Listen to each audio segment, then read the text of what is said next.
સામનો કરતા દ્રશ્યો જોવા મળી રહ્યા છે। ભારે વરસાદે બધું જ તહસ-નહસ કરી નાખ્યું છે।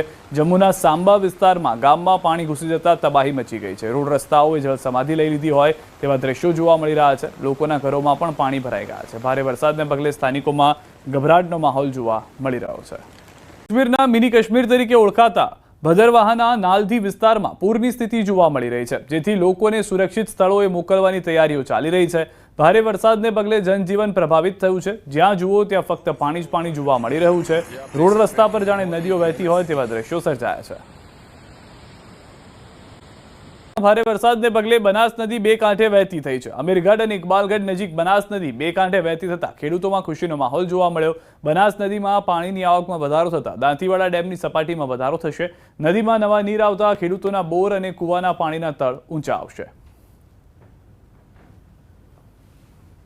ઉપરવાસમાં અંબાજી અને રાજસ્થાન ભારે વરસાદને કારણે બનાસ નદીમાં નવા નીર આવ્યા છે। બનાસ નદી બંને કાંઠે ચાલી રહી છે। આવતી સીઝન માટે ખેડૂતો અમીરગઢ તાલુકાના અને દોતીવાડા તાલુકાના ખેડૂતોને પાણીનો ફાયદો થશે અને દોતીવાડા ડેમ ભરાવાની પૂરી શક્યતા છે। આજ તો પણ પાણીમાં વધારો થઈ રહ્યો છે અને ખેડૂતો ખુશીનો માહોલ છે। બનાસ નદીમાં આ વખતે બે વખત પાણી આવ્યું છે ને આજુબાજુના ખેડૂતોને પણ શ્વાસ લીધો છે કે આ વખતે નદી સારી આવી ને જે આજુબાજુના જે ગામો છે, બાળોંદરા છે, ઇકબાલગઢ છે, આજુબાજુ ડેરી વગેરે અન્નીવાડા અને નીચેના ભાગમાં જે ડેમ છે એમને પણ જે નીચેના ભાગમાં ખેડૂતો રહે છે એમને પણ ફાયદો છે। બનાસકાંઠાના ઉપરવાસમાં ભારે વરસાદને પગલે વિશેશ્વર નજીક બનાસ નદીના આવ્યા ભારે પાણી। બનાસ નદી બે કાંઠે વહેતી થતા પ્રવાસીઓના પ્રવેશ પર પાબંદી છે। અમીરગઢ પોલીસ દ્વારા નદી નજીક ખડકાયો છે પોલીસ બંદોબસ્ત। બનાસ નદી બે કાંઠે વહેતા દાંતીવાડા ડેમમાં થશે પાણીની સારી આવક। દાંતીવાડા ડેમની જળ સપાટી પહોંચી છે 579.75। ડેમની ભયજનક સપાટી છે 604 મીટર। ડેમમાં 3590 ક્યુસેક પાણીથી થઈ રહી છે આવક। દાંતીવાડા ડેમમાં પાણીની આવકને કારણે બનાસકાંઠાના ડીસા વિસ્તાર તેમજ પાટણ જિલ્લાના અનેક ગામોના ખેડૂતોને થશે ફાયદો। આનંદના સમાચાર। ઓગસ્ટ મહિનામાં સારો વરસાદ પડતા સૌરાષ્ટ્રના અનેક જિલ્લાના જળાશયોમાં નવા નીરની આવક થઈ છે। રાજકોટ, મોરબી, જામનગર, દેવભૂમિ દ્વારકા જિલ્લો, સુરેન્દ્રનગર જિલ્લાના રાજકોટ સિંચાઈ વિભાગ અંતર્ગત આવતા 81 ડેમમાંથી 24 ડેમ 100% ભરાયા। અનેક ડેમ ભરાવાની નજીકમાં છે તેવી પણ જાણકારી મળી રહી છે। ઓવરફ્લો થવાની નજીકમાં છે।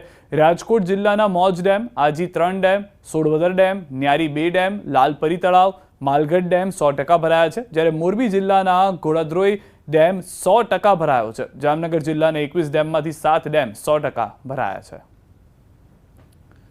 તો રાજકોટના જે સૌથી વધારે મહત્વના સમાચાર માનવામાં આવતા હોય છે પાણીની સમસ્યાને લઈને, તે ઓગસ્ટ મહિનામાં પૂર્ણ થતા જોવા મળી રહ્યા છે।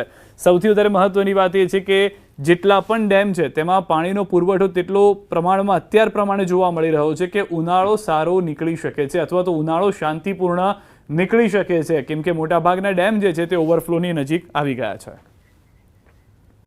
હવામાન વિભાગની આગાહી છે આગામી 7 દિવસ રાજ્યમાં વરસાદી માહોલ યથાવત રહેશે। આજે ઉત્તર, મધ્ય, દક્ષિણ ગુજરાતના વિસ્તારોમાં ભારે વરસાદની આગાહી છે। ઉત્તર ગુજરાતના બનાસકાંઠા, સાબરકાંઠામાં ભારે વરસાદની આગાહી છે। મહેસાણા, અરવલ્લી, દાહોદ, મહીસાગરમાં પડી શકે છે ભારે વરસાદ। સુરત, તાપી, ડાંગ, વલસાડ, નવસારીમાં ભારે વરસાદની આગાહી।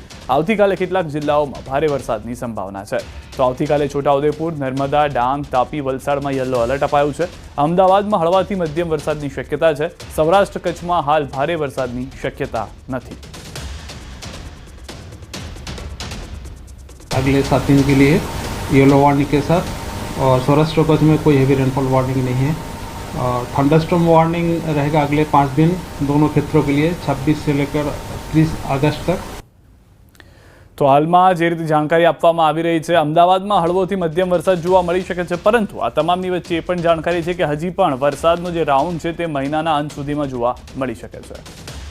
ખેડબ્રહ્માની હરણાવ નદીના આકાશી દ્રશ્યો આપ જોઈ રહ્યા છો।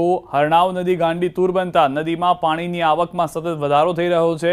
આજુબાજુના વિસ્તારમાં પણ ભરાઈ ગયા છે પાણી। હરણાવ નદી રૌદ્ર બનતા નદી કિનારે ન જવા અપીલ કરવામાં આવી છે। તંત્ર દ્વારા નદી કિનારા ગામડાઓને પણ સતર્ક કરવામાં આવ્યા હોવાની જાણકારી મળી રહી છે।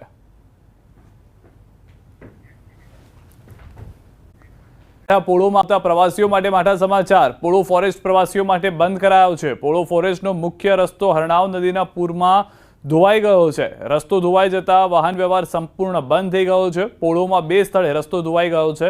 વીજળીના પોલ પણ ધોવાઈ ગયા છે. હરણાવ નદીના પૂરને લઈને સલામતીને ધ્યાનમાં રાખીને બંધ કરાયું છે હાલમાં પોળો ફોરેસ્ટ.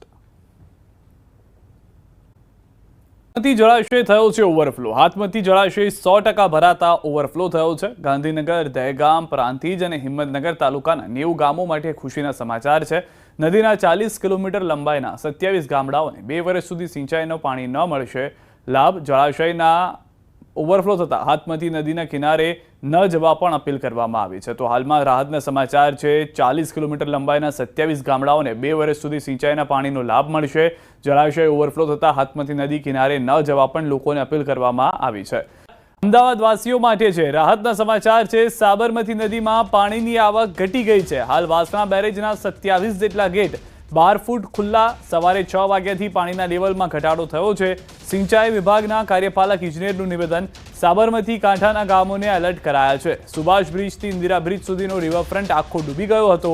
બુલેટ ટ્રેન પ્રોજેક્ટના અધિકારીઓને કરી હતી જાણ કરવા છતાં પાળા દૂર ન કર્યા એટલે રિવરફ્રન્ટ જે હતો તે ડૂબી ગયો હતો.